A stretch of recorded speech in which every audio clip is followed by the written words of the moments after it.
E aí galera, tudo bem? Aqui é o professor Elias. Estou aqui para a gente continuar a nossa aula de cinemática, né, de movimento retilíneo uniforme, né? O movimento retilíneo uniforme, movimento retilíneo é aquele que acontece em linha reta, né? E o uniforme vem de uma única forma, cuja velocidade é constante. Tem uma definição mais rebuscada, né? É aquele que a velocidade média coincide com a velocidade instantânea. O que isso significa? Que eu vou manter a cada instante, sei lá, um exemplo, 3 metros por segundo. Então eu vou manter o tempo inteiro esses 3 metros por segundo. Então a cada instante que passa eu tenho 3 metros por segundo, mas a média também dá 3, né? Então o que é isso? Eu estou mantendo uma velocidade constante all the time, o tempo inteiro. Show? Então ó, vem comigo. Bom, eu tenho aqui a definiçãozinha que eu falei para vocês. Basicamente, então, né, aquele movimento que a velocidade vai ser constante.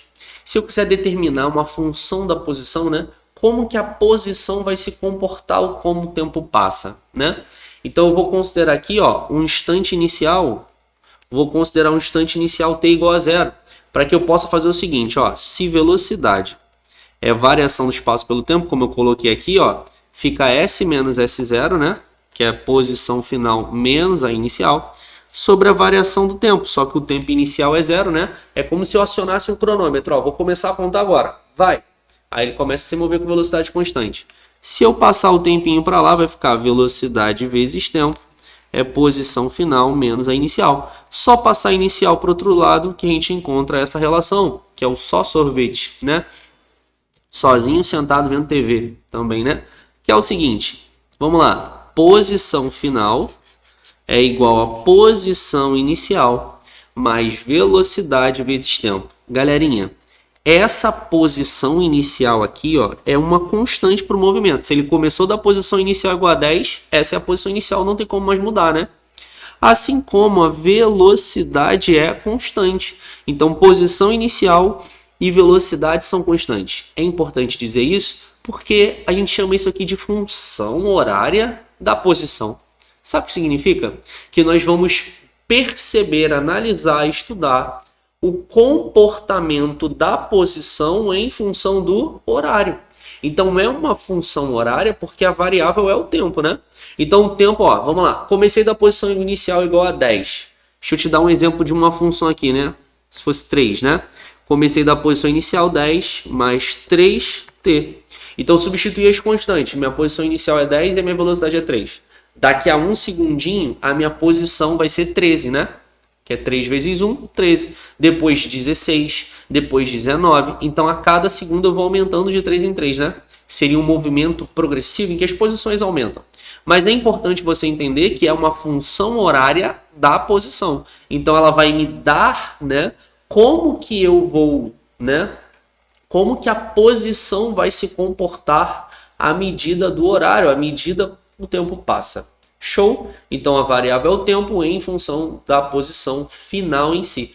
Então com essa regrinha, sei lá, se eu quiser saber daqui a uma hora, que são 3.600 segundos, eu podia substituir aqui e encontrar a minha posição. Show? Vem comigo, ó. Então a gente já definiu isso em outras aulas, que é o seguinte, esse movimento aqui é progressivo quando as posições aumentam enquanto o tempo passa, né? Então, ó, eu vou ter o seguinte, começou aqui a correr, 1, 2, 3, então as posições estão aumentando, ele está no sentido positivo da trajetória, então a velocidade vai ser positiva, porque está na referência correta, né? Na mesma referência que a pista. Então a gente chama isso de progressivo porque as posições vão aumentando com o passar do tempo. Show? Mas eu também tenho retrógrado, ou, se você preferir, regressivo. Esse movimento regressivo é aquele que eu vou estar contrário, né, à trajetória. Então ele começou no 5, 4, 3, 2, 1, menos 2. As posições vão diminuir com o passar do tempo. Está regredindo, é um movimento retrógrado. A nossa referência para a velocidade vai ser negativa. Então lembra aqui que se eu fosse representar S, né, igual essa função aqui, ó. S igual a 10 mais 3t, velocidade positiva, progressivo. Mas eu não poderia colocar assim, ó, posição é igual a 10, que é inicial, menos 3t? Ué, por que menos? Porque eu estou no sentido contrário, né? Aqui é positivo, né? Então seria mais. No retrógrado seria S igual a 10 menos 3t. O que significa esse menos 3? Esse menos é porque está contrário à trajetória. Então daqui a 1 segundo eu não vou estar no 13. Porque eu estou voltando, eu vou estar onde? No 7. Daqui a mais 1 segundo eu vou estar onde? No 4. Então as posições iriam diminuindo enquanto o tempo vai passando. Show? Tranquilo? Então por isso que a gente adota a referência da pista positiva e contrária à pista, a trajetória negativa. Tranquilo? Então estou a favor da pista. As posições aumentam enquanto o tempo passa. Movimento progressivo. Estou no sentido contrário. As posições agora diminuem enquanto o tempo passa.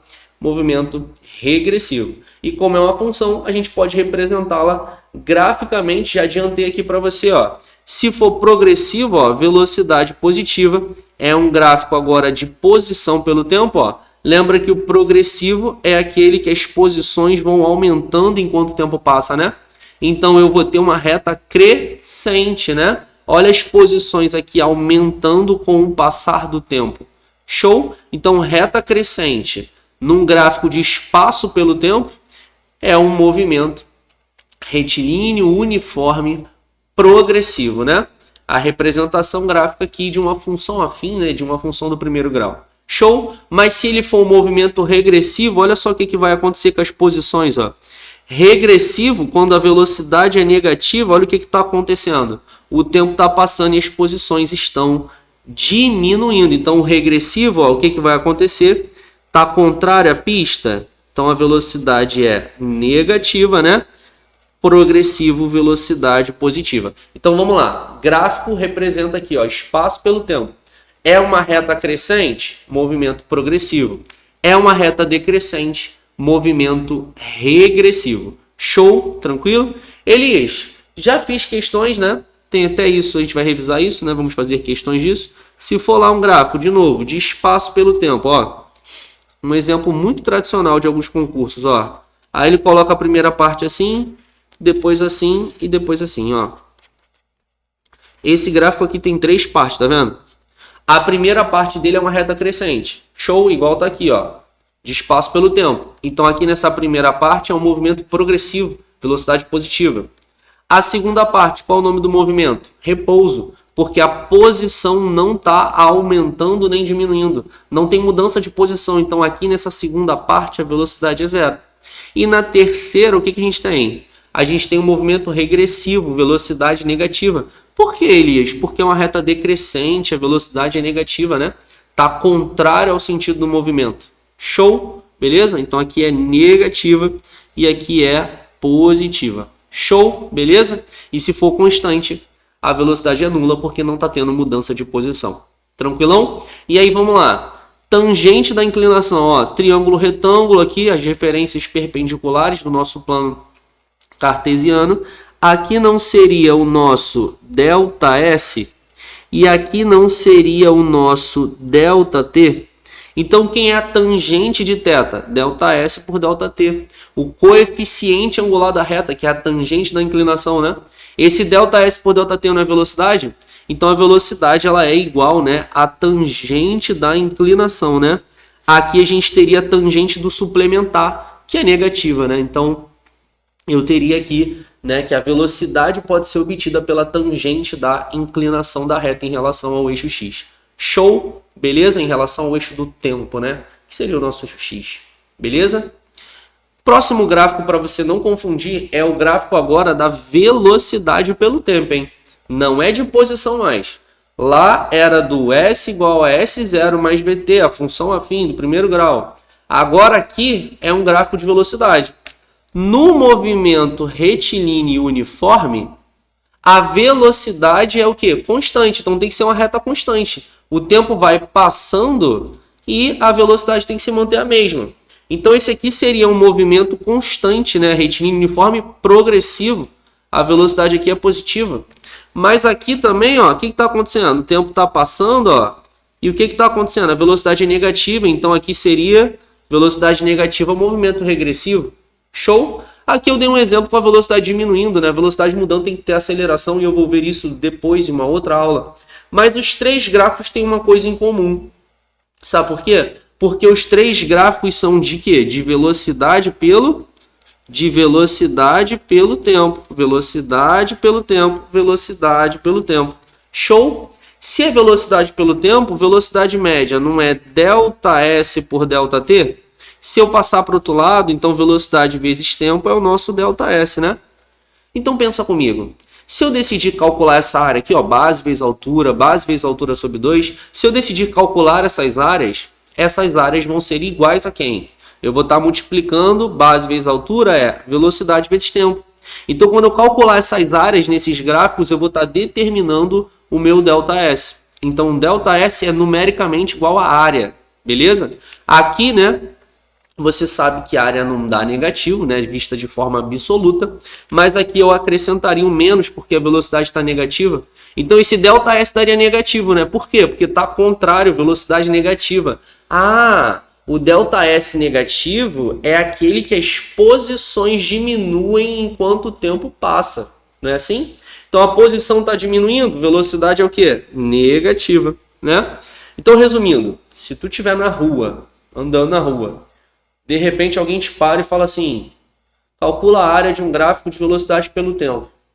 Se for um gráfico de velocidade pelo tempo, você sabe que a área desse gráfico é numericamente igual ao ΔS. Show? Tranquilinho? Beleza? Que é a variação do espaço aí, a distância percorrida por esse móvel. Show? Beleza? Tranquilo? Então tá aqui esses exemplos, nesses exemplos de velocidade pelo tempo. Por hora, nós vamos ter gráficos com velocidade constante, mas já a gente vai ter gráfico de reta decrescente, crescente, para velocidade mesmo, que a velocidade vai poder aumentar, diminuir, e aí eu preciso lembrar que, né, qualquer gráfico de velocidade pelo tempo que eu tenho aqui, né, como estes que eu dei aqui como exemplo, a gente vai poder calcular a área mesmo com a velocidade constante ou com a velocidade variando. Show? Maneiro? Vamos ver como é que isso cai nos exercícios? Ó, primeiro exemplo aqui sobre a função do primeiro grau, questão mais clássica do universo, que é a questão lá de encontro, né? Quanto tempo vai levar para acontecer o encontro? Dois veículos A e B partem no mesmo instante das posições indicadas na figura, com velocidade constante de 60 km por hora. Então o VA tem 60 km por hora e VB 20 km por hora, respectivamente. Em que instante em horas acontece a ultrapassagem? Gente, o instante da ultrapassagem é o momento que eles vão estar na mesma posição. A posição de A vai ser igual à posição de B. Então vamos lá. A posição de A é a posição inicial de A mais velocidade de A vezes tempo. E dá para fazer isso aqui, ó, porque a posição de A inicial, ele começa do 10 e a velocidade de A é 70. Sabe o que eu fiz aqui? Acabei de determinar as constantes, né, dessa função do primeiro grau aqui, ó. Então aqui, dessa função afim, então S de A é 10 mais 60t. Beleza? A velocidade é 60 e a posição inicial era 10. Vamos fazer a mesma coisa para de B. Por que eu estou fazendo isso para de B? Ó, S0 de B mais velocidade de B vezes tempo. Vou fazer isso, gente, sabe para quê? Porque se eu tiver a função de um e a função do outro, o momento da ultrapassagem é o momento que essas duas funções são iguais, né? Que eles vão estar na mesma posição da pista. Então, ó, o B já começa da onde? Começa do 50, mas a velocidade do B é 20 vezes t. Então, tem aqui as duas, né, regras, né, para o movimento de A e o movimento de B. E no instante da ultrapassagem, é o momento que acontece o quê? Que o S de A é igual ao S de B. E aí, se eu substituir, vai ficar 10 mais 60t é igual ao quê? É igual a 50 mais 20t, né? Vou passar quem tem o t para um lado, né? E quem é só número para o outro. E aí vai ficar assim, 40t igual a 40, né? Então t vai dar 1 hora. Show? Legal? Então leva 1 hora para acontecer o encontro. Letra C. Nós podíamos fazer por velocidade relativa também, que é muito mais simples, né? Mas a gente vai ver isso depois, né? A gente poderia simplesmente pensar assim, qual é a velocidade que o A se aproxima do B?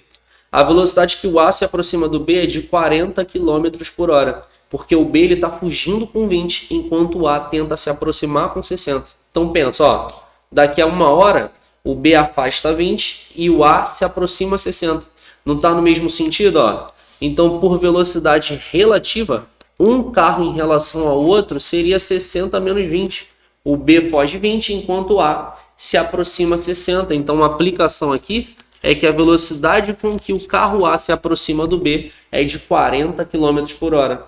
Só que se você perceber, a distância entre eles, ó, 10 e 50. Então, o ΔS aí, nessa referência, né? O A percebe o B se aproximando com uma velocidade de 40 km por hora. ΔS é 50 menos 10, que é a distância entre eles em si inicial. Isso dá 40 km. Bom, se a velocidade com que ele se aproxima é de 40 km por hora e a distância inicial é de 40, você consegue já ver que seria 1 hora também. Que vai fazer V ΔS por ΔT. Se eu isolar o tempo, fica ΔS sobre V, né? Passei o V dividindo. 40 sobre 40 também daria 1 hora. Então, interessante a gente lembrar disso. Nós vamos ter aplicações futuras de velocidade relativa para que isso fique mais claro ainda. Show? Vamos para mais um exemplo? Olha esse exemplo de gráfico. Ó. Considere um objeto que se desloca em movimento retilíneo uniforme durante 10 segundos. O desenho abaixo representa o gráfico do espaço em função do tempo. O espaço do objeto no instante t igual a 10 segundos em metros é... Bom, a posição inicial dele é de 3 metros, né? Que é onde começa aqui essa reta no instante t igual a 0. E aí, acho que, ó, se a gente usar aqui, né, a tangente, por que eu quero usar a tangente, né? Para a gente mostrar essa aplicação aqui, ó. A tangente da inclinação θ aqui vai me dar quem? É um gráfico de espaço pelo tempo, né? A tangente da inclinação, tangente de θ, não é igual a velocidade? Então, a velocidade, ó, cateto oposto do 12 até o 3, né? Isso dá, né? 9 aqui, né? Do 3 ao 12, 9. E aqui vai dar 3, né? Então, aqui é 9 metros e aqui é 3 segundos. Então, isso vai dar 9 sobre 3. Isso dá quanto? Isso dá 3 metros por segundo. Ou, se você preferir, era só lembrar que velocidade é a variação do espaço pela variação do tempo. Se a gente olhar no gráfico, ó, começa no 3 e vai até o 12. Então, vai ficar 12 menos 3, né? Variação não é final menos inicial. E vai do 0 ao 3 segundos. Então, aqui vai ficar 3 menos 0. Então, também, né? 9 sobre 3, isso dá 3 metros por segundo. Aí você está se perguntando, Elias, mas ele perguntou a posição. Por que você está descobrindo a velocidade? Boa pergunta, você que imaginou isso, né? S não é igual a S0 mais VT. Então, para determinar a posição, eu não preciso saber as constantes, ó, posição inicial e velocidade, porque o instante ele já tinha dado, que é no instante de 10 segundos. Então, 10 segundos, beleza. Mas eu precisava saber o S0 e o V. E a gente já descobriu. O S0 é 3 metros e o V também é 3 metros por segundo. Bom, agora é só o quê? Substituir. A posição inicial é 3, a velocidade é 3 metros por segundo, né? E o tempo, né? Ele quer saber num instante de 10 segundos. Então, isso dá 3 mais 30, né? Então, S vai dar 33 metros. Show de bola? Então, essa seria a nossa resposta, 33 metros. Tranquila a aplicação? Legal, né? De espaço pelo tempo, movimento progressivo, a reta é crescente, as posições aumentam com o passar do tempo. Tranquilo? Show de bola, então. Galerinha, ó, um beijo. Foi um prazer ter vocês aqui mais uma vez, né? Bons estudos para vocês e até o próximo vídeo. Valeu!